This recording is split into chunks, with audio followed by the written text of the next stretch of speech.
وبركاته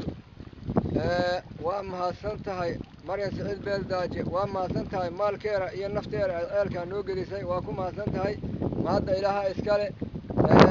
وحن تكون هذه هينا مريم سعيد بيلداجي ونوغدي سي مال كيرا مساجد كان الكا كويا لبيتنا كان وهدينا له هدين هي ماي نو بنانو بيا كعبي إنه يا الله كتر ياهو مساجد وما هذا هاي بيجا وما هذا إسكالي وهواي طبعا وما هذا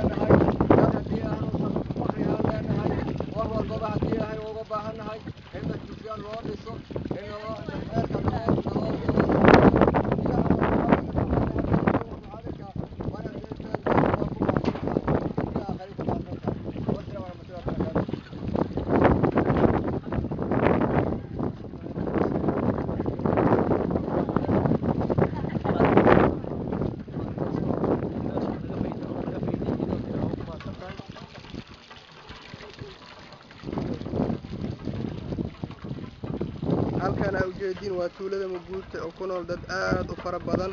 taasoo loo qoday hal ceel hadda waxay ka cabadeen inuu ceelka ku yar yahay iyo masjidkoodan inuu u baahan yahay dayactir kulli haddana waxaan kaamirada ku arki doonaa dugsigooda quraanka aad u liitaa waayo waxa hadda noogu soo haboon xilli roobaad ah ilmaha markii la gaaro xilligan oo kale macallimiintu way kala fasaxaan waayo hooy ay kaga galaan roobka ma haystaan marka waa tuulo aad xalkeeda ilaahay og yahay marka walaalaha muslimiinta waxaan u sheegaynaa sida Maryan Siciid Beeldaaje ee kaalintan buuxda aga qaadatay ee aga geysatay ceelkan oo tuuladan ay u qoday walaalaha muslimiinta oo kale inay kaga kaalmeeyaan dugsiga aad u aga dhibaataysan yahay in dugsiga loogu xijiyo masaajidku wuxuu u baahan yahay dayactir gogol xumaa ka jirto qoloteenka asana sidoo kale waxay kaloo sheeganayeen oo cabashay kale sheeganayeen inay tuba dheer ay helaan oo qoloteenka biyaha u geyso sida ay weysa qaataan haddana waxaa ka hadli doona arintaas macalinka dugsiga hadduu ilaahay subxaanahu wa ta'aala karaamayo وارون مساجدك وحور رباطو بدر أول لجرشو بركد لجيه بركد وان ويرتهاي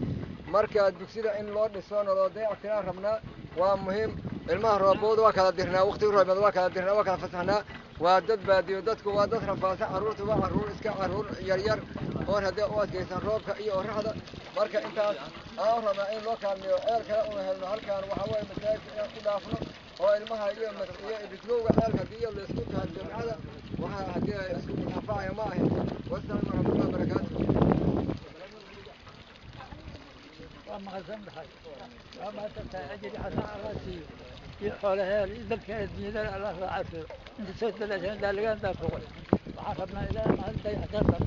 حالا حلايف إلى ما هذا روح يالك تلقف وعرف المساجد إنه هذا يحترم قل إلى ما نكون هذا أنت لا صعدت أنت إلى ملكات